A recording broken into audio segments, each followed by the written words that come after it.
Assalamualaikum warahmatullahi wabarakatuh. Perkenalkan, nama saya Raffi Narunaza, NIM E2019-2042 dari kelas Ekonomi Syariah 1. Di sini saya akan berbicara tentang uang dan fungsinya, terus pengangguran dalam perspektif Islam, dan kebijakan perspektif ekonomi Islam. Itu tugas UTS dari Bapak Abdul Wadud Hafiz. Uang dan fungsinya. Uang adalah benda yang diterima masyarakat umum sebagai alat tukar dalam kegiatan ekonomi. Jenis-jenis uang menurut bahan pembuatnya logam. Pada zaman dahulu transaksi menggunakan logam berupa emas dan perak disebut uang dinar dan dirham. Jenis-jenis uang menurut lembaga yang mengeluarkan uang kertas yakni berupa uang kertas atau uang logam. Uang giral yakni berupa cek atau giro menurut nilainya. Jenis-jenis uang: uang penuh, uang tanda. Fungsi asli uang: sebagai alat tukar, uang sebagai satuan hitung, uang sebagai alat penyimpanan nilai. Fungsi turunan uang: uang sebagai alat pembayar transaksi yang sah, uang sebagai alat pembayaran utang, uang sebagai alat penimbun kekayaan, uang sebagai alat pemindah kekayaan, dan uang sebagai alat pendorong kegiatan ekonomi. Fungsi menurut ekonomi Islam: sebagai alat tukar, sebagai alat hitung, sebagai alat penyimpanan kekayaan. Jadi kesimpulannya, uang itu sebagai alat tukar sah yang diterima masyarakat dan sebagai alat transaksi yang diterima oleh masyarakat yang dari sisi bahannya ada yang berbentuk logam, ada yang berbentuk kertas. Yang kedua adalah pengangguran dalam perspektif Islam. Pengangguran adalah orang yang masuk angkatan kerja 15 sampai 64 tahun yang sedang mencari pekerjaan dan sebelum mendapatkannya. Macam-macam pengangguran. Pengangguran terbuka artinya tidak mempunyai pekerjaan dan tidak mempunyai penghasilan baik sebagai karyawan atau pengusaha tetapi sudah memasuki angkatan kerja. Pengangguran tersembunyi artinya ialah bekerja tetapi tidak dalam waktu jam yang standar. Misalnya sehari bekerja seharusnya 10 jam, dia hanya bekerja 5 jam dan sisanya dia menganggur.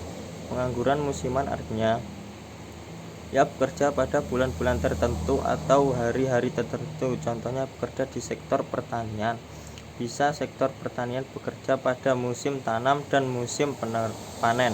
Maka di antara musim tanam dan musim panen ia menganggur. Pengangguran setelah menggugurkan artinya ia bekerja tidak full. Jenis pengangguran: pengangguran friksional, orang yang tidak bekerja di mana sebelumnya ia bekerja kemudian ia tidak bekerja dan mencari perusahaan karena dia tidak cocok dengan perusahaan yang dia melakukan resign atau berhenti lalu dia mencari pekerjaan baru. Selama dia mencari pekerjaan, dia disebut jenis pengangguran friksional.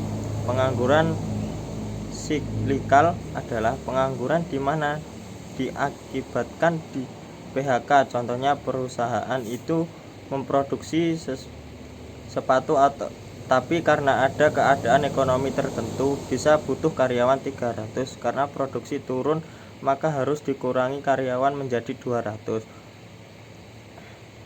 Maka yang 100 ini menjadi pengangguran. Jenis pengangguran ini disebut pengangguran siklikal.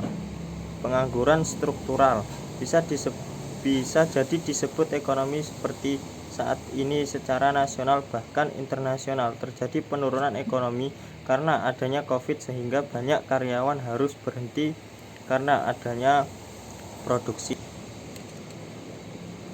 Pengangguran teknologi artinya pengangguran diakibatkan teknologi. Contohnya dulu orang jika panen menggunakan tenaga manusia tetapi dengan adanya teknologi saat ini panen menggunakan mesin. Dampak pengangguran: menurunkan pendapatan per kapita dan pertumbuhan ekonomi, meningkatnya sosial, menurunkan aktivitas perekonomian, menurunkan penerimaan negara, menurunkan tingkat keterampilan, kegiatan distribusi kurang lancar, terjadinya kemiskinan, kurang gizi, tindak kriminal meningkat, produktivitas tenaga kerja rendah, upah yang rendah. Cara mengatasi pengangguran: menyelenggarakan bursa tenaga kerja, informasi lowongan kerja, memberikan pelatihan kerja, membuka lapangan kerja sebanyak-banyaknya, meningkatkan perbedaan modal usaha, meningkatkan jiwa kewirausahaan, transmigrasi. Yang ketiga, kebijakan moneter dalam perspektif ekonomi Islam. Kebijakan moneter adalah seperangkat kebijakan ekonomi yang dibuat untuk mengatur ukuran serta tingkat pertumbuhan pasokan uang di dalam perekonomian negara. Jenis-jenis kebijakan moneter. Kebijakan moneter ekspansif. Kebijakan moneter ekspansif atau yang disebut juga dengan monetary expansive policy merupakan kebijakan yang diambil untuk meningkatkan jumlah uang yang beredar. Tujuannya adalah untuk mengatasi pengangguran dan meningkatkan daya beli masyarakat. Kebijakan moneter kontraktif. Kebijakan untuk mengurangi jumlah uang yang beredar. Kebijakan ini dilakukan saat negara telah mengalami inflasi. Kebijakan ini disebut juga dengan kebijakan uang ketat. Tujuan kebijakan moneter: mengedarkan mata uang sebagai alat pertukaran dalam perekonomian untuk menjaga kestabilan harga, menjaga kestabilan ekonomi, meningkatkan kesempatan kerja, memperbaiki neraca perdagangan kerja masyarakat, distribusi likuiditas yang optimal, mempertahankan keseimbangan antara investasi, saving dan liquid money, pertumbuhan ekonomi dan pemerataan pendapatan.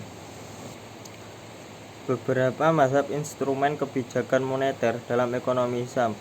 Mazhab Iqtisaduna. Pada masa awal Islam tidak diperlukan suatu kebijakan moneter karena sistem perbankan hampir tidak ada dan penggunaan uang sangat minim.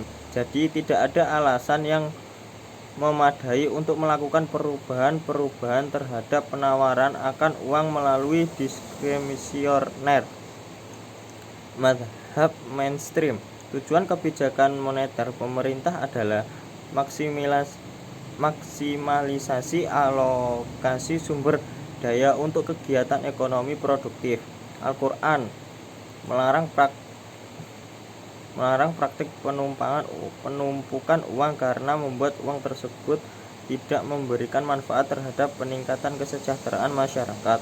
Oleh sebab itu, mazhab ini merancang sebuah instrumen kebijakan yang ditujukan untuk mempengaruhi besar kecilnya pemerintah akan uang agar dapat dialokasikan pada peningkatan produktivitas perekonomian secara keseluruhan. Sekian dari saya. Wassalamualaikum warahmatullahi wabarakatuh.